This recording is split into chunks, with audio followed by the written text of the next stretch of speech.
बाकी लोग बाद में आ गए, हम 2-3 बंदे थे इसमें पहले से ही। तीनों का पसीना ऐसा महक रहा है ना। अरे अब कहा बताई रवि भैया कन्हैया भैया खातिर दिन रात दौड़े जाते हैं। अरे तो हम ही के सुन लोग पूरा सुन वही बंद कर रहे वीडियो बंद।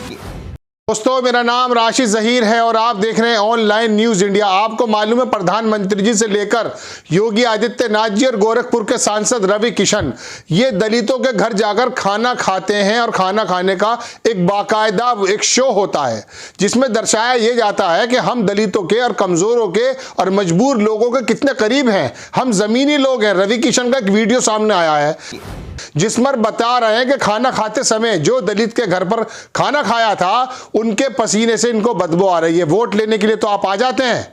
योगी जी, आपके सांसद, गोरखपुर के सांसद बता रहे हैं कि कितना महक रहा था पसीना उस दलित के घर पर। हालांकि वहां पे हम आपको बता चुके हैं कि वो डिस्पोजल गिलासेस में अपना पानी पी रहे थे, दलित के घर के बर्तनों का भी इस्तेमाल नहीं था। अब उनका वीडियो निकला है जिसमें वो कह रहे हैं कि बड़ा पसीना महक रहा था और जो वीडियो बना रहा है उसका साथी उसको डांटते हैं। ये लैंग्वेज देखिए कि सांसद रवि किशन और बॉलीवुड और ये बॉलीवुड जो भी कह रहे हैं आप, भोजपुरी फिल्मों के स्टार और ये बताने वाले कि दलितों के साथ हम कंधे से कंधा मिलाकर खड़े हैं, प्लीज हमें वोट दे दीजिए। आप ये पहले वीडियो देखिए, बाद में वक्तव्य बाद में होगा, पहले वीडियो देखें। रोफिल गांधी ने लिखा है कि सांसद रवि किशन ने दलित के घर मजबूरी में खाना खाया, दलित का पसीना महकता है, उससे बदबू आती है। ये वीडियो देख लीजिए आप, उसके बाद बताते हैं। वीडियो देखें।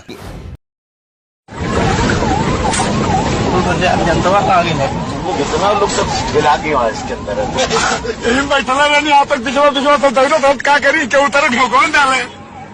बाकी लोग बाद में आ गए, हम 2-3 बंदे थे इसमें पहले से ही। तीनों का पसीना ऐसा महक रहा है ना।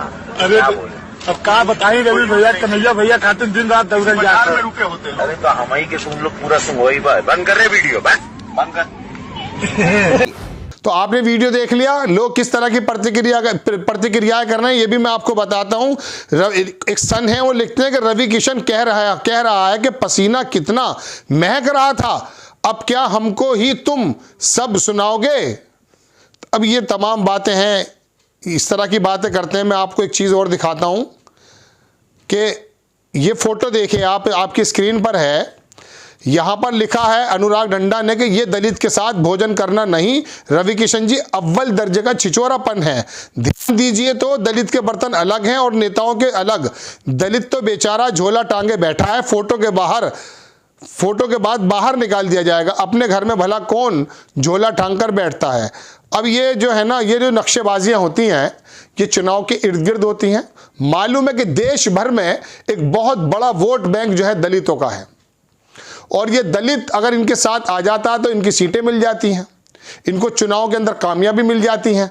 लेकिन दलित के साथ बैठना चुनावी एजेंडा है और जब निकलते हैं तो पसीने की बदबू इनको आती है। और यही वो रवि किशन है। आपको याद होगा कोरोना काल में जब लाशों के अंबार लगे हुए थे और गंगा के ऊपर लाशें तैर के ऊपर आ गई थी, न जलाने को लकड़ी थी और न दफनाने को कफन, उस समय इन्होंने मजाक में और हंसी उड़ाते हुए गोरखपुर के अंदर जो बिजली से चलने वाला आत्मदाह गिरह बनाया था उसमें कहा कि इसके अंदर अगर जल जाओगे तो मोक्ष को मिल जाएगा। आपको याद होगा वो वीडियो भी।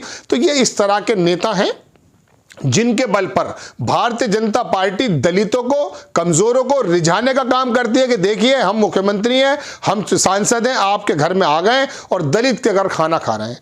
दलित के घर खाना खा रहे हैं तो कौन सा बड़ा काम, वो इंसान नहीं है।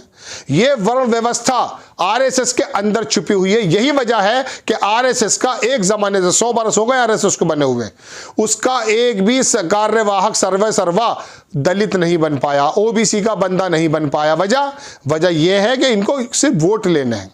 और यही वजह है कि आज की तारीख में उत्तर प्रदेश में होने वाले चुनाव में जो भी नेता गए हों, जो भी कारण रहे हों, उसके बारे में हम नहीं जानना चाहते। लेकिन उनका कहना यही है कि ये जो ठाकुरवाद चला है इसके अंदर जो ओबीसी के लोगों को उत्पीड़न झेलना पड़ा है, इसी वजह से इन नेताओं ने बगावत कर दी। और एक रिपोर्ट आपको साथ साथ में और बता दूं, टेलीग्राफ ने छापी, दारा सिंह चौहान नूनिया जाति के सबसे बड़े नेता और भारतीय पिछड़ा मोर्चा के राष्ट्रीय अध्यक्ष भी थे।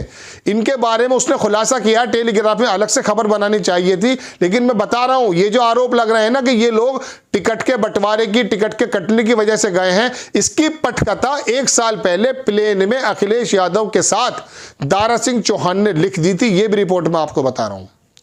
यह बात टेलीग्राफ लिखता है कि जब दारा सिंह चौहान जो पिछड़ा जाति के राष्ट्रीय मोर्चे के अध्यक्ष भी थे और इनकी वजह से भारतीय जनता पार्टी को बड़ा जबरदस्त समर्थन मिला ओबीसी का, उन्होंने जब देखा कि हमारे पिछड़ों के साथ बहुत ज्यादा जो है भेदभाव होता है, तो अखिलेश यादव से मिलने का टाइम उन्होंने ये निकाला कि 1 साल पहले जब वो लखनऊ से दिल्ली आ रहे थे तो उन्होंने भी वही टिकट कराया और प्लेन में 1 घंटा बात हुई और उन्होंने कहा कि आप ये समझिए कि मैं स्वामी प्रसाद मौर्य के द्वारा भेजा गया आदमी हूं, हमारे समाज को बहुत ज्यादा उत्पीड़न झेलना पड़ रहा है, आप हमारे लिए कुछ कीजिए। उस समय अखिलेश यादव ने कहा, जैसा कि टेलीग्राफ छापता है, कि हम इसको देखेंगे।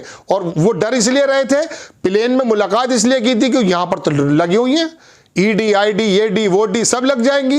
एक नेता का पता तो चल पाया कि विपक्षी नेता से मिला है, उसके बाद देखिए अपने आप ही नोटिसेज आ जाते हैं, अपने आप ही गिरफ्तारी के वारंट आ जाते हैं, अपने आप ही जो तमाम जो उसके अंदर पैसा उसके पास है या उसके पास जो संपत्ति है उसके बारे में कारण बताओ नोटिस आ जाता है। स्वामी प्रसाद को देख लीजिए, स्वामी प्रसाद ने जैसे ही आचार संहिता लगी और अखिलेश यादव के साथ जाने का ऐलान किया, कोर्ट से आ गया।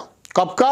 2012-15 का, मतलब इनकी सरकार से पहले का, कि आपने फला टाइम में फला चीज कही थी। तो ये 5 साल से जो भारतीय जनता पार्टी के कैबिनेट में बैठकर आपके साथ बगल में बैठे थे, उस समय ये नोटिस कहां थे? अब कहोगे कानून की प्रक्रिया, तो कानून की प्रक्रिया तो हम जानते हैं और तमाम देश जानता है। इसके अंदर जब भी पेच इतना तेज क्यों आ जाते हैं? जब आप किसी के साथ काम करना चाहते हो, किसी के खिलाफ काम करना चाहते हो। तो बड़ी खबर, इस रवि किशन को, सांसद को पसीने की बदबू आ रही है। किसके? दलित से। दलितों, यही बात दलित दर्शकों और तमाम दर्शकों से और तमाम हिंदुस्तान के लोगों से यही बात समझने की जरूरत है कि ये पार्टियां जो भेदभाव करने पर बनी हैं और वर्ण व्यवस्था इनके जहन में है और छोटा अगड़ा पिछला ये सोचते हैं और खाना खाते हैं तो कहते हैं दलित का घर खाना खाया।